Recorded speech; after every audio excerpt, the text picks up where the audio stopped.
April 30th, 1993, Hamburg, Germany. Monica Celeste, the world's #1 player, is sitting during a changeover at the Citizen Cup quarterfinal. She's just 19 years old, but already has 8 Grand Slam titles under her belt. Then a man jumps from the stands and plunges a 9-inch knife into her back. The attacker was Günter Parsche, a deranged Steffi Graf fan who wanted to help his idol reclaim the #1 ranking. The blade missed Celeste's spine by mere inches, but the psychological damage was devastating. She didn't return to professional tennis for 27 months, battling depression. When she finally came back in 1995, she wasn't the same dominant force, but she still achieved remarkable success. She won the 1996 Australian Open and reached multiple Grand Slam finals, proving her resilience. Here's what makes this even darker. Parsche received just 2 years probation, no jail time. The German court ruled his obsession with Graf was a mitigating factor. The incident forced tennis to completely overhaul security at tournaments worldwide, creating the protective barriers we see today. But that stabbing wasn't even the darkest scandal in tennis history. Bill Tilden was America's first tennis superstar. 7 U.S. Open titles, 3 Wimbledons, the first American to win at the All England Club. In the 1920s, he was bigger than Babe Ruth. Then everything came crashing down. In 1946, Tilden was arrested in California for with a 14-year-old boy. He was convicted and served 7 months in prison.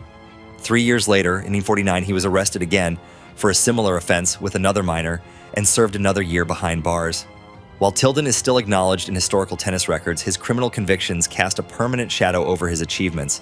The tennis establishment largely distanced itself from him, and he alone and broke in 1953. His story became tennis's first cautionary tale about how personal demons can destroy even the greatest champions. This story exposes tennis's long history of struggling with uncomfortable truths. If you're loving this video, subscribe now and help us hit 5,000 tennis fans by month's end. 2009, Andre Agassi releases his autobiography Open and drops a bombshell that rocks tennis to its core. He admits to using crystal methamphetamine in 1997 and reveals details about a positive drug test that was never made public. Agassi was at rock bottom, ranked 141st in the world, struggling with depression and his crumbling marriage to Brooke Shields. In his book, he claims he told the ATP he accidentally consumed a spiked drink, though the ATP has never officially confirmed these details or admitted to accepting such an explanation. Here's what makes this revelation so significant. Agassi went on to win the 1999 French Open, completing his career Grand Slam. His own admissions, revealed over a decade later, showed how the sport's anti-doping procedures in the 1990s had serious gaps that allowed such situations to occur. The confession raised questions about transparency in tennis's drug testing system. August 2007, Sopot, Poland. Nikolai Davidenko, ranked #4 in the world, is playing Martin Vassallo Arguello in a second-round match. Davidenko wins the first set 6-2, then suddenly retires with a foot injury. Within hours, Betfair reports something shocking. Unusual betting patterns worth over $7 million, with massive money placed on Arguello to win even when he was losing badly. The ATP launches its first ever match-fixing investigation. Davidenko was eventually cleared of any wrongdoing after a thorough investigation found no evidence of corruption. However, the case highlighted tennis's vulnerability to gambling manipulation. While the Tennis Integrity Unit was already being developed due to various earlier concerns, this high-profile case accelerated discussions about betting oversight in tennis. The investigation changed how tennis monitors unusual betting patterns, even when no wrongdoing is proven. Daniel Kolar was never a household name. The Austrian peaked at number 55 in the world, known more for his fiery temper than his tennis. But in 2011, he made history for all the wrong reasons, becoming the first player ever banned for life for match fixing. The Tennis Integrity Unit found Kolar guilty of attempting to fix matches between 2009 and 2010. He tried to convince other players to lose games, offering them money to throw points and sets. The evidence was overwhelming. Text messages, betting records, witness testimony. Kolar was fined $100,000 and banned permanently from all professional tennis. At just 27 years old, his career was over forever. The lifetime ban sent a clear message: tennis would no longer tolerate corruption at any level. His downfall showed that even mid-level players could be tempted by easy money. Boris Becker burst onto the scene in 1985, becoming the youngest Wimbledon champion at just 17, 6 Grand Slam titles, a beloved commentator, a tennis icon. Then in 2022, everything collapsed. A London court sentenced Becker to 2.5 years in prison for hiding assets worth $2.5 million during his bankruptcy proceedings. He concealed properties, loans, and even his Wimbledon trophies to avoid paying creditors. This was separate from his estimated career earnings, which had reached around $150 million over his entire career. Becker served 8 months before being deported back to Germany in December 2022. The man who had once been tennis royalty was reduced to prisoner A2923EV. His fall from grace was complete. From teenage tennis prodigy to convicted criminal, the case showed how even tennis legends aren't above the law.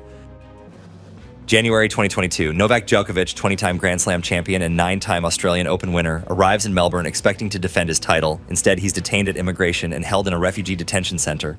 Djokovic was unvaccinated against COVID-19 and claimed a medical exemption.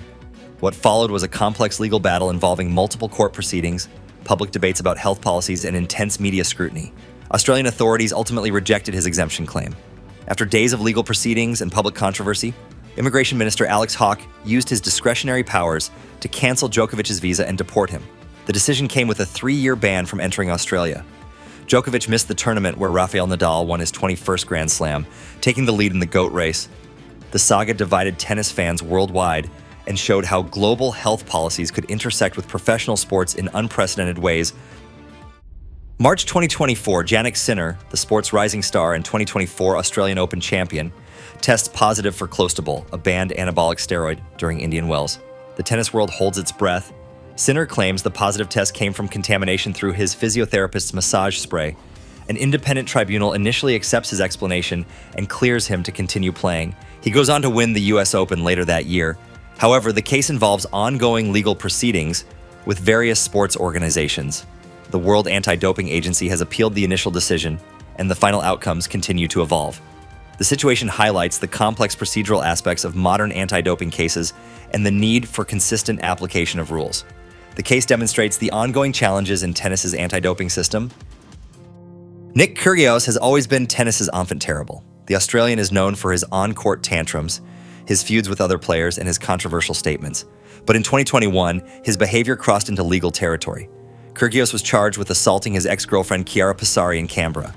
The case involved complex court proceedings, broader investigations, and Australia's legal system handling domestic violence allegations. The legal process included various procedural elements and systemic follow-ups within the Australian courts. In 2023, he pleaded guilty, but avoided a conviction due to mental health considerations. The case added a serious legal dimension to Kyrgios' already controversial career. Despite his success in reaching the 2022 Wimbledon final, the legal proceedings showed that tennis's tolerance for problematic behavior has clear boundaries. Alexander Zverev was tennis's golden boy, Olympic champion, ATP Finals winner, and a future Grand Slam champion in waiting. Then in 2020, his ex-girlfriend Olya Sharapova made serious allegations that changed everything. Sharapova accused Zverev of physical and emotional abuse during their relationship, including an incident at the 2019 US Open.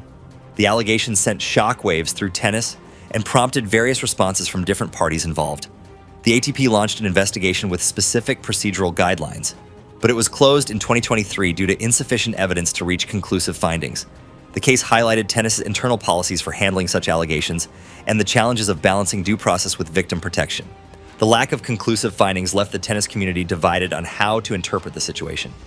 The case exposed tennis's struggle to handle serious allegations while maintaining fair procedures.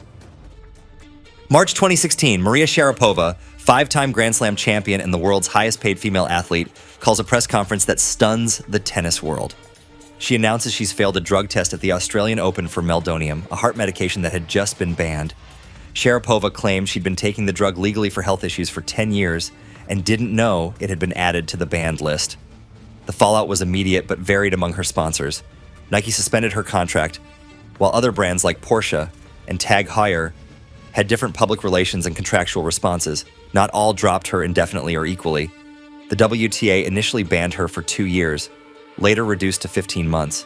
When she returned in 2017, she faced hostile crowds and questions about her legacy. Many players and fans questioned her explanation, while others supported her claim of inadvertent use. The scandal showed how a positive drug test could create a complex web of consequences across the sports and business world. June 2012, Queen's Club, London.